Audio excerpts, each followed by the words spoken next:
Saudaraku sekalian yang budiman, para pengurus Garda Wali Songo, anggota, simpatisan, dan khalayak dimanapun berada. Assalamualaikum warahmatullahi wabarakatuh. Semoga sehat, sejahtera selalu nggih untuk semuanya.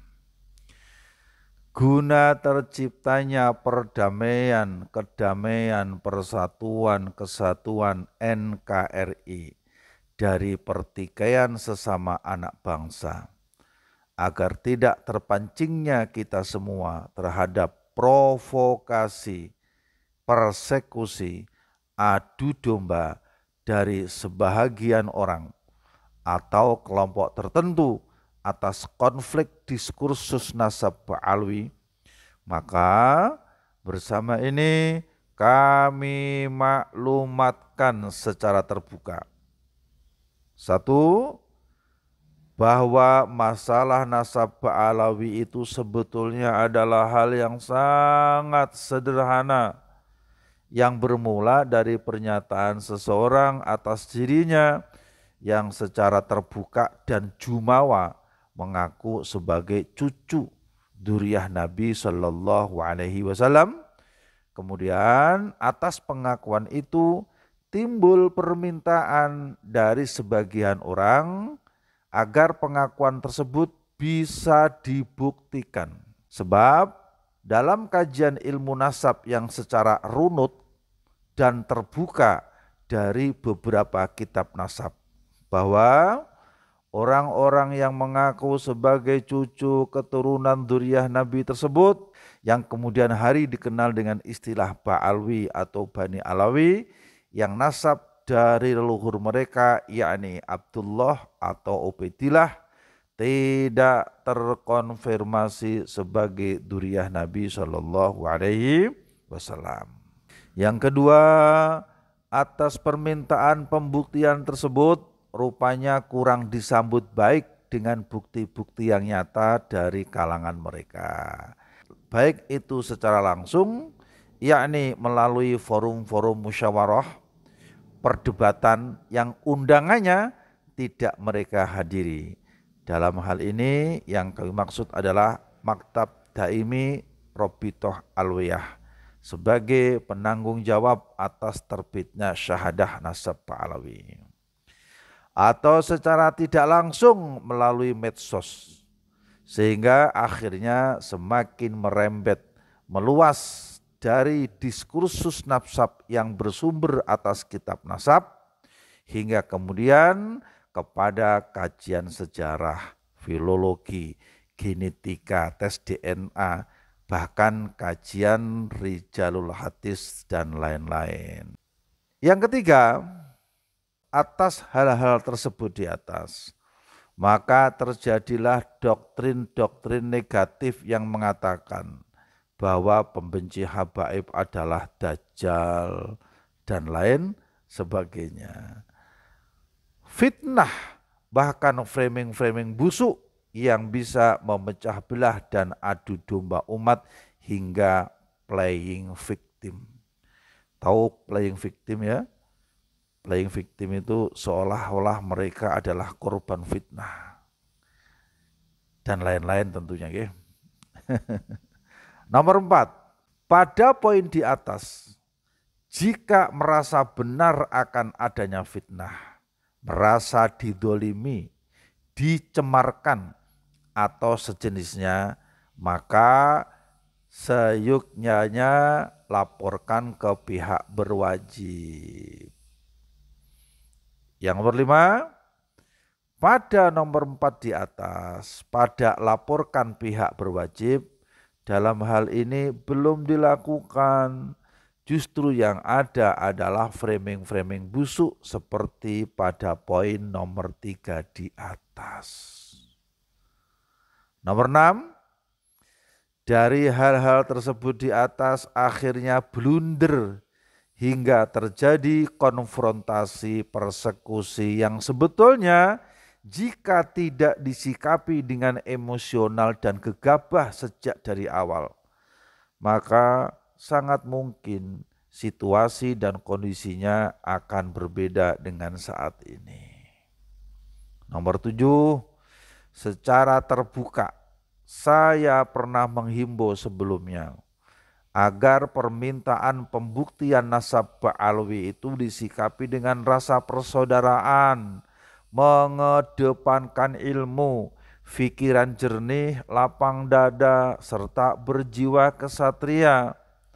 Yang rumus kuncinya sangat sederhana, yakni silaturahmi ukhuwah Islamiyah, atau jika memungkinkan pembuktian atas pengakuan dan atau memberikan jawaban atas pertanyaan yang dalam hal ini seyogyanya, seharusnya, mestine para alim atau yang merasa atau mengaku dirinya ulama itu ikut serta mencerdaskan, mengedukasi umat dengan ilmunya, bukan malah ikut-ikutan memprovokasi umat, memprovokasi jamaah, memprovokasi santrinya, menebar kebencian antar ulama hingga menghasut dengan cerita-cerita kualat untuk membodohi umat dan saling curiga, saling benci satu dengan yang lainnya.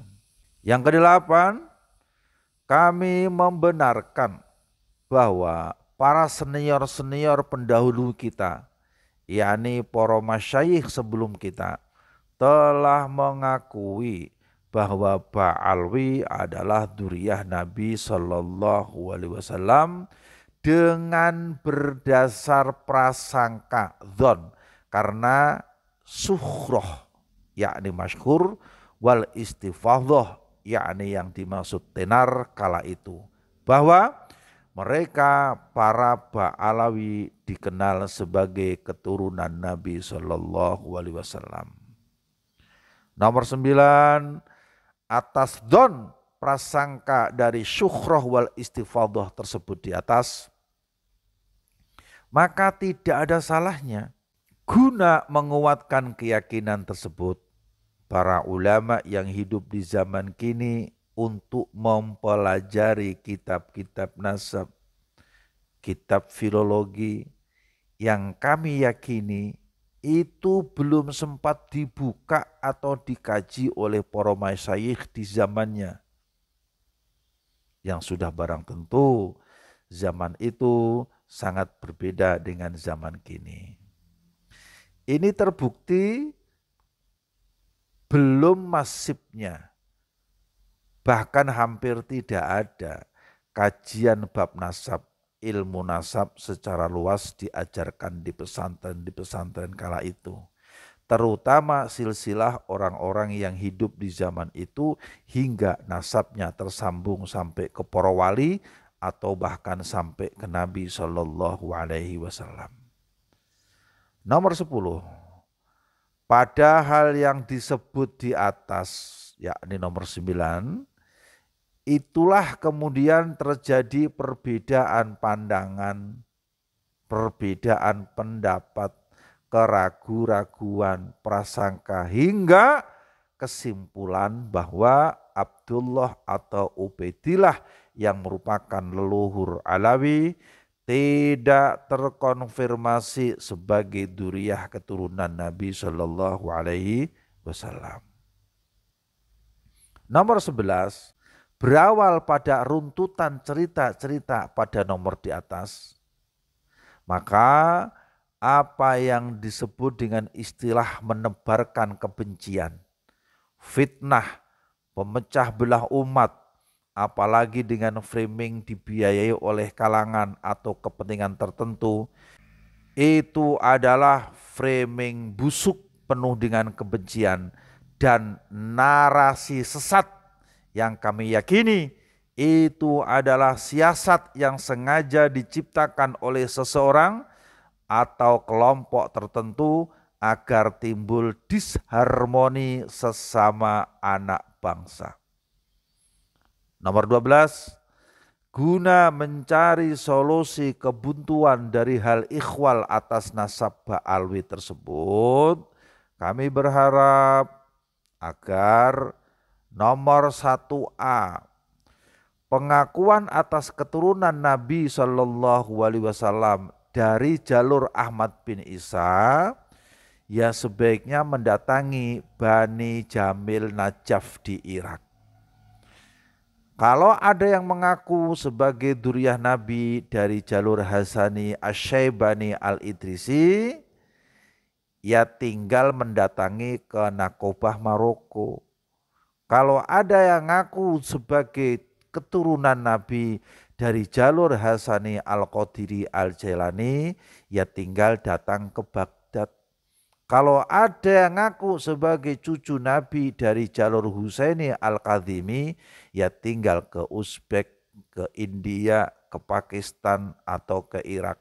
Sehingga tidak diperlukan lagi tantangan-tantangan atau perdebatan apa sajalah yang sejenisnya, yang itu kami khawatirkan dimanfaatkan oleh sebagian orang seperti pada nomor 11 di atas untuk menciptakan disharmoni dan provokasi. 2B, campur tangan pemerintah guna mengadakan silaturahmi, ukhuwah Islamiyah bersama antara tokoh-tokoh yang disebut dan yang terkait pro kontra nasab alwi. Yang ke-13, saudaraku sekalian, demikian himbauan secara terbuka ini kami sampaikan agar menjadi perhatian untuk tetap menjaga persatuan, kesatuan, perdamaian, hindari caci maki dan kebencian, utamakan tabayun jika terjadi permasalahan, perselisihan, serta lakukan koordinasi dengan pihak keamanan setempat dan dengan saudara kita satu yang lainnya agar tetap terhubung langsung dengan satu nomor pelayanan kami 24 jam. Yang nomornya bisa didapat melalui ketua atau sekretaris DPW atau DPC masing-masing di daerahnya. Nomor 14, berikan toladan dan edukasi yang mencerdaskan kepada semua lapisan masyarakat dimanapun saudaraku semua berada. Yang ke-15, tetap semangat dan satu komando. Terima kasih atas perhatiannya. Salam dari kami atas nama Garda Wali Songo HMR Abdul Razak El Mufti, Ketua Umum Panglima Tertinggi. Wassalamualaikum warahmatullahi wabarakatuh.